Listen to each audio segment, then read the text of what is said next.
Movie start होती है जिसमें ईथन नामी एक इंसान को दिखाया जाता है और वो एक जगह पर खड़ा हुआ कुछ सोच रहा होता है। ईथन कहता है कि जब कोई इंसान मरने वाला होता है तो उसे अपने पास के लोग याद आते हैं। वो अपने स्पेशल लोगों के साथ गुजारे हुए अच्छे और बुरे मोमेंट्स को याद करता है और उसकी लाइफ में जो बहुत स्पेशल होता है उसको वो याद आ रहा होता है। साथ में ईथन ये भी कहता है कि बहुत अच्छी बात है कि उसकी मेमोरी काफ़ी ब्लरी है और इस सब के बाद ही वो खुद को शूट कर लेता है। इसी के साथ मूवी कुछ साल पहले की तरफ चली जाती है और तब दिखाया जाता है कि पूरी दुनिया में एक ऐसा डेंजरस वायरस फैल चुका है जिसके कारण बहुत सारे लोग मर चुके हैं। हमेशा से ही इंसानों ने नेचर को बहुत ज़्यादा खराब करने की कोशिश की है, नेचर को डिस्ट्रॉय किया है और अब नेचर उनसे बदला ले रही है। ये वायरस एक इंसान से दूसरे इंसान को काटने पर फैलता है। जो इंसान इससे इन्फेक्टेड हो जाता है वो कभी भी नहीं मरता, वो हमेशा जिंदा रहता है, लेकिन आहिस्ता आहिस्ता उसकी बॉडी गलने लग जाती है और वो एक जिंदा लाश की तरह बन जाता है। ना वो इंसान रहता है ना ही हैवान रहता है, वो एक बहुत ही अजीब सी चीज़ बन जाता है। वो मरना चाहता है लेकिन वो मर भी नहीं सकता।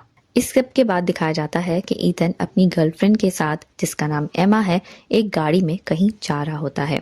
मोस्ट प्रोबेबली दोनों किसी सेफ प्लेस को ढूंढने जा रहे होते हैं। इसके साथ ये भी दिखाया जाता है कि ईथन के हाथ पर एक प्लास्टर बंधा हुआ है, यानी कि किसी एक्सीडेंट के कारण उसका हाथ टूट गया था या फिर कुछ ऐसा हुआ था जिसके कारण उसके हाथ पर चोट है और इसीलिए उस पर प्लास्टर बंधा हुआ है। गाड़ी में ही ये भी दिखाया जाता है कि ईथन को एमनीशिया बीमारी है। ये एक ऐसी बीमारी है जिसमें आपको सब कुछ याद नहीं रहता। आपको कभी कोई बात याद आ जाती है और कभी आप भूल जाते हो। आप कौन हो, आप कहाँ हो, किसके साथ हो, ये सब याद रखना बहुत मुश्किल हो जाता है और इसीलिए मूवी में कुछ ऐसे सीन्स भी आते हैं जिसमें ये समझना बहुत मुश्किल होता है कि ये पास्ट के सीन है या फिर अभी ईथन के साथ ये सब कुछ हो रहा है। इसी समय गाड़ी का एक्सीडेंट हो जाता है और ईथन वहीं पर बेहोश हो जाता है। ईथन को जब होश आता है तो वो वहाँ पर अकेला होता है, उसके साथ एमा नहीं होती है और वो बुरी तरह इंजर्ड होता है। ईथन बहुत मुश्किल से गाड़ी से निकलता है और वो एमा को ढूंढने निकल पड़ता है। चलते चलते वो एक पास टाउन में पहुंच जाता है, लेकिन वहाँ पर कोई भी नहीं होता। सारे घर खाली होते हैं और दिखाया जाता है कि मोस्ट घरों के ऊपर हेल्प लिखा हुआ होता है, क्योंकि एमनीशिया के कारण ईथन को ये याद नहीं कि दुनिया में एक वायरस फैला हुआ है जिसके कारण बहुत सारे लोग मर चुके हैं। ईथन यूं ही आगे चलता रहता है और सामने से उसे एक ट्रक नुमा गाड़ी नजर आती है जिसमें 2 लोग होते हैं और उनके पास वेपन भी होता है।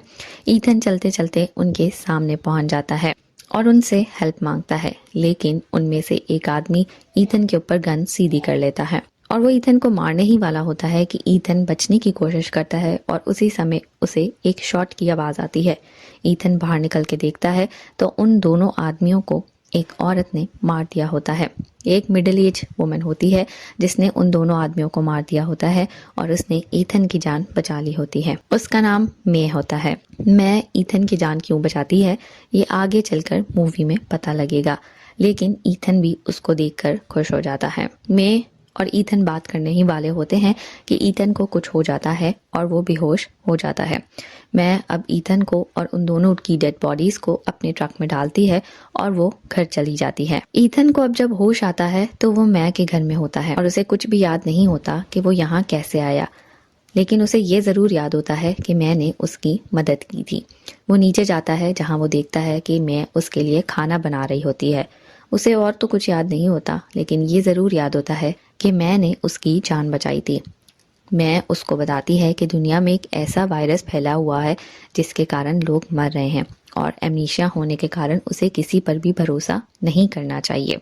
मैं दुनिया से दूर, हर जगह से दूर एक अलग से इलाके में रहती है जहाँ पर वो अपना पूरा घर सोलर एनर्जी के थ्रू चलाती है और उसके आसपास कोई भी नहीं रहता। ईथन उसके साथ रहने लगता है, लेकिन वो हमेशा ही बहुत गुमसुम सा, बहुत ही बुझा बुझा नजर आता है। ईथन को कुछ भी याद नहीं होता कि उसके साथ क्या हुआ था, क्या नहीं हुआ था, लेकिन उसे अपने और एमा के बारे में कुछ कुछ याद होता है। उसे ये ज़रूर याद होता है कि वो दोनों लेक हाउस जाने वाले थे और उसके बाद एमा गुम गई। उसे और कुछ भी याद नहीं होता है। इसके बाद मैं ईथन को अपने साथ शिकार पर ले जाती है, जहाँ पर उन्हें एक मरा हुआ पॉसम मिल जाता है और वो लेकर घर वापस आ जाते हैं। घर वापस आने के बाद मैं ईथन को अपनी गन दिखाती है जिसमें उसने कुछ मॉडिफिकेशंस कर रखी होती हैं। मैं उसे बताती है कि उसकी ये गन अगर उसके अलावा कोई भी चलाएगा तो वो गन पीछे से बैकफायर करेगी और उसी इंसान को मार देगी। मैं ईथन पर भरोसा करती है, इसीलिए वो ईथन को ये सारी बातें बता रही होती है। मैंने ईथन के लिए जो खाना बनाया होता है वो उसे बहुत पसंद आता है और खाना खाकर उसे ऐसा लगता है कि ऐसे जैसे उसे न्यू एनर्जी मिल गई है और उसको बहुत सारी बातें याद भी आने लग जाती हैं। इसके बाद उन दोनों को बात करते हुए दिखाया जाता है।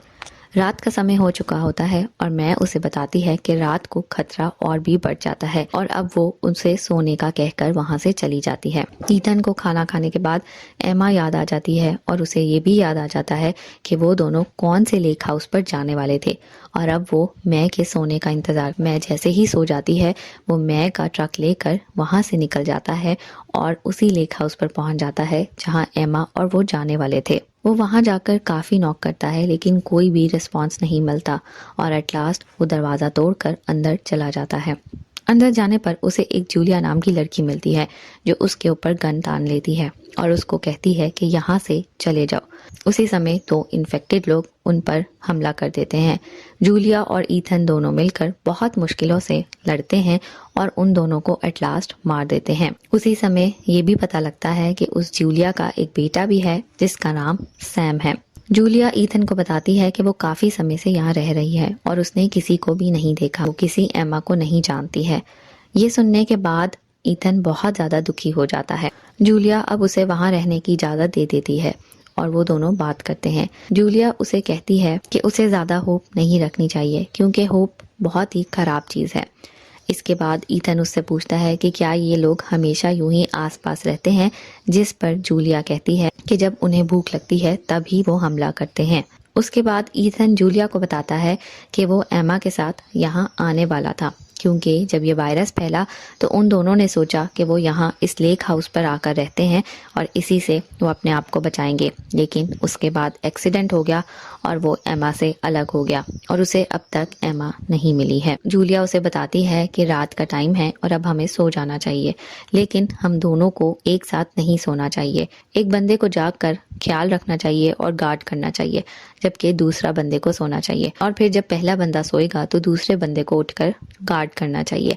और वो ईथन को कहती है कि तुम सो जाओ, पहले मैं शिफ्ट देती हूँ, उसके बाद तुम दे देना। ईथन जब सुबह उठता है तो वहां पर हालात बदले हुए होते हैं। ईथन के मुंह पर बहुत सारा खून लगा होता है और जब वो उठकर देखता है तो पास ही जूलिया भी एक बहुत ही डेड स्टेट में उसको मिलती है। पूरे घर में काफी खून खराबा दिखाई देता है लेकिन ईथन को कुछ भी याद नहीं होता कि क्या हुआ है। वो बाहर निकलकर जब देखता है तो एक अफेक्टेड लड़की सैम को खा रही होती है और उससे अपनी भूख मिटा रही होती है। उसी समय ईथन को कुछ याद आता है और वो लड़की भी मुड़कर ईथन की तरफ आती है और इसी समय मैं आकर एक बार फिर से ईथन को बचा लेती है और उस लड़की को शूट कर देती है। उस लड़की को शूट करने के बाद मैं सैम को भी शूट कर देती है। ईथन को अब भी याद नहीं होता कि रात को क्या हुआ था, लेकिन उसे ये जरूर याद आ जाता है कि मैं उसकी दोस्त है और मैंने पहले भी उसकी जान बताई थी। मैं ईथन पर बिल्कुल भी गुस्सा नहीं करती कि वो रात को उसकी गाड़ी लेकर क्यों यहाँ पर आ गया था। उसी समय ईथन को कुछ याद आने लगता है और ये उसकी वही मेमोरीज होती हैं जो एमा के साथ उसने बिताई होती हैं। उसी समय ईथन एक दरख्त के पास जाता है जहाँ पर एक बर्ड नेस्ट लगा होता है। उसको खोलकर उसमें से एक मोबाइल निकालता है और वो मोबाइल एमा का होता है जिसमें एमा ने एक रिकॉर्डेड मैसेज रखा होता है। उस मैसेज को सुनने के बाद ऐसा लगता है कि शायद एमा ने ईथन को एमनीशिया के कारण छोड़ दिया है और एमा अब उसके साथ नहीं रहना चाहती। ये देखने और सुनने के बाद ईथन बहुत ज़्यादा उदास हो जाता है और वो रोने लग जाता है। उसी समय मैं आती है और उसको संभालती है। अब वो दोनों वापस घर जाने लगते हैं तो जिस गाड़ी में ईथन आया होता है उसका फ्यूल खत्म हो जाता है। मैं उसको अपने साथ साइकिल पर ले जाती है कि वो दोनों फ्यूल लेकर आ सकें। रास्ते में ईथन मैं से काफ़ी सवाल पूछता है, जैसे कि वो यहाँ पर अकेली कैसे रहती है, उसके बारे में और भी सवाल पूछता है कि उसके साथ कोई और है या पहले कभी था, उसका कोई बॉयफ्रेंड है। लेकिन मैं इन सब बातों का कोई भी जवाब नहीं देती है और वो दोनों गैस स्टेशन पहुंच जाते हैं। जब गैस स्टेशन पहुंचते हैं तो एक बार फिर से ईथन को अपनी पुरानी मेमोरीज याद आने लगती हैं और उसे याद आता है कि वो दोनों जब लेक हाउस जाने वाले थे तो इसी गैस स्टेशन पर दोनों रुके थे और वहीं पर दोनों ने रेस्ट किया था और गैस फिल की थी। लेकिन उसी समय एक इन्फेक्टेड इंसान ने एमा पर हमला कर दिया था और वो एमा को काटने ही वाला था कि ईथन ने उसको गन से शॉट कर दिया था और एमा को बचा लिया था। अब उसके बाद क्या हुआ था ईथन को नहीं याद था। मैं और ईथन दोनों मैं के घर में वापस आ जाते हैं। अंदर जाने के बाद दोनों को फील होता है कि शायद बैकयार्ड में कोई है। मैं अपनी गन लेकर बैकयार्ड में पहुंच जाती है जहां पर उसे एक आदमी मिलता है। मैं फौरन से उस आदमी के ऊपर गन रख लेती है और वो आदमी कहता है कि उसका नाम टॉम है और वो सॉरी करता है। वो कहता है कि वो यहाँ पर किसी को नुकसान पहुंचाने नहीं आया, वो यहाँ पर अपनी बीवी को ढूंढने आया है। मैं उसे कहती है कि तुम्हारे पास अगर कोई गन है तो तुम फेंक दो। टॉम उसकी बात मानता है और अपनी गन नीचे रख देता है और बताता है कि उसकी बीवी खो गई है और वो अपनी बीवी को यहाँ पर ढूंढने आया है। मैं उसे बताती है कि ठीक है, तुम यहाँ मेरे साथ अगर रहना चाहते हो मेरे घर में तो तुम रह सकते हो, तुम्हें खाना भी मिलेगा, लेकिन तुम्हें बदले में कुछ काम करना पड़ेगा। टॉम ये सब मान जाता है और जूलिया उसे लकड़ी तोड़ने के काम पर लगा देती है। ईथन भी उसके साथ काम कर रहा होता है। टॉम और ईथन साथ काम कर रहे होते हैं जब टॉम ईथन से पूछता है कि क्या ये औरत तुम्हारी माँ है, जिस पर ईथन कहता है कि नहीं, वो इसे नहीं जानता। टॉम उसे बताता है कि उसकी बीवी खो गई है और वो अपनी बीवी को यहाँ पर ढूंढ रहा है। ये भी दिखाया जाता है कि टॉम अंदर आते हुए मैं की गन को उठाकर ले आता है और अब उसके पास गन होती है, उसने छुपा कर रखी होती है। ऑल्दो ईथन कुछ भी नहीं खाता और ऐसा लगता है कि उसे कुछ होने लग गया है और वो एक बार फिर से बेहोश हो जाता है और गिर जाता है। मैं उसकी हेल्प करने उसके पास जाती है और यही मौका देखकर टॉम भी गन निकाल लेता है और वो उससे पूछता है कि तुमने इस लड़के के साथ क्या किया, और वो गन से मैं को शूट करने ही वाला होता है कि उसे भी एकदम से कुछ होने लग जाता है और ऐसा लगता है कि मैंने उसे पॉइजन दिया है, लेकिन मैंने उसे पॉइजन नहीं दिया होता, सिर्फ उसे नशा दिया होता है और वो भी गिर जाता है। टॉम के भी गिरने के बाद मैं उठती है और वो ऊपर जाती है इंजेक्शन लेने ताकि वो ईथन को इंजेक्शन लगा सके और अभी वो ऊपर से आ ही रही होती है तो दो लोग और घर में घुस जाते हैं जिनके पास वेपन्स भी होता है और ऐसा लगता है कि वो टॉम के ही लोग हैं, टॉम को ही बचाने आए हैं और टॉम के साथ ही हैं। मैं एकदम से इस सब को समझ नहीं पाती और वो पकड़ी जाती है और वो दोनों लोग उसे चेयर के ऊपर बांध देते हैं। टॉम को होश आ जाता है और ईथन को भी होश आ जाता है। ईथन को कुछ याद नहीं होता, लेकिन टॉम कहता है कि यही है जिसने बहुत सारे लोगों को मारा और मुझे शक है कि मेरी बीवी को भी इसने ही मारा है। लेकिन टॉम कहता है कि ये बिल्कुल भी इनोसेंट नहीं है जैसी ये दिखती है, ये एक बहुत ही डेंजरस वुमन है और इसने बहुत गलत काम किए हैं। टॉम मे के साथ कुछ भी करने से पहले कोई प्रूफ देखना चाहता है कि उसी ने उसकी बीवी को मारा, इसीलिए वो ईथन के साथ मिलकर उसके घर की तलाशी लेना शुरू हो जाता है। तलाशी लेने के बीच में ईथन को भी एमा का लॉकेट वहां पर मिलता है और ईथन भी ये सब देखकर शॉक रह जाता है, क्योंकि ईथन कभी भी ये मान नहीं सक रहा था कि मैं कुछ गलत कर सकती है, लेकिन जब उसे वहां पर लॉकेट मिलता है तो उसे ऐसा लगता है कि शायद मैंने ही ईमा को भी कत्ल कर दिया हो। और वहीं पर टॉम को भी अपनी बीवी का एक ब्रेसलेट मिल जाता है और टॉम को भी ऐसा ही लगता है कि मैंने उसकी बीवी को मारा है। टॉम के साथ एक गाया दोस्त पास ही बने एक शेड में देखने जाता है और वहां जो वो देखता है वो शॉक रह जाता है, क्योंकि उस शेड में बहुत सारी लाशें होती हैं, बहुत सारे लोग मरे हुए होते हैं, कुछ आधे कटे हुए होते हैं और वो आकर किसी और को क्या बताता, उसी समय उसका पाँव ट्रैप पर आता है और वो और उसके साथ एक और दोस्त वहीं पर खत्म हो जाते हैं। टॉम मै को मारने वाला होता है और मै की गन उठाकर उसको मारने ही वाला होता है। साथ में ईथन भी बहुत गुस्से में होता है, लेकिन मैं उसकी आंखों में देखकर कहती है कि उसने एमा को नहीं मारा। टॉम गन चला देता है, मैं को लगने की बजाय टॉम के हाथ को ही लगती है और उसका हाथ नीचे गिर जाता है, क्योंकि मैं पहले ही अपनी गन में मॉडिफिकेशन कर चुकी थी। अब ईथन एक बार फिर से बेहोश हो जाता है और उसकी तबीयत ठीक नहीं होती। जब सुबह वो दोबारा आता है और वो कॉन्शियस होता है तो उसे रात को कुछ भी याद नहीं होता, रात को क्या हुआ था और क्या नहीं वो सब भूल चुका होता है और मैंने भी घर को साफ कर दिया होता है। वो उठता है और नॉर्मली जैसे वो रहता है वैसे ही अपनी लाइफ स्टार्ट कर देता है। वो भूल चुका होता है कि क्या हुआ है। मैं उसको अपने साथ लेकर हंटिंग पर चली जाती है। हंटिंग पर जाने के बीच में को अपना कास्ट नजर आता है जो उसके हाथ पर प्लास्टर बंधा होता है। उसके ऊपर बना हार्ट अपना कलर चेंज कर रहा होता है और अब ऐसा लगता है कि शायद ईथन को सब कुछ याद आने लगा है और ईथन को कुछ कुछ याद भी आ रहा होता है। दिखाया जाता है कि ईथन और एमा उस गैस स्टेशन पर होते हैं जहां पर एमा पर वो इन्फेक्टेड इंसान हमला कर देता है। ईथन एमा को तो बचा लेता है लेकिन अपने आप को नहीं बचा सकता और वो इन्फेक्टेड पर्सन ईथन के हाथ पर काट लेता है जिससे ईथन भी इन्फेक्टेड हो जाता है और एमा इसको छुपाने के लिए उसके हाथ पर कास्ट बांध देती है ताकि किसी को याद ना रहे और वो इसी तरह अपने एक फैमिली मेंबर के घर में चले जाते हैं जहां पर एक कपल अपनी बेटी के साथ रहता है। कपल भी इन पर शक नहीं करता क्योंकि एमा ने उसके ऊपर कास्ट बांध रखी होती है। ईथन वहां पर जाकर अजीब रिएक्ट करता है क्योंकि वो इन्फेक्टेड हो चुका होता है और वो उस आदमी की वाइफ और बेटी को मार देता है। एमा भी उसका साथ देती है और उस इंसान को मार देती है और तब से अब तक एमा उसके साथ ही है। एमा ईथन की कंडीशन के बारे में जानती है और वो ईथन को समझती भी है। एमा असल में मैं ही है। उसने सिर्फ अपना नाम बदल लिया है और अगर हम थोड़ी अटेंशन दें तो एमा और मैं भी एक दूसरे से मिलते जुलते हैं और ऐसा लगता है कि एक दूसरे के ऑपोजिट्स हैं।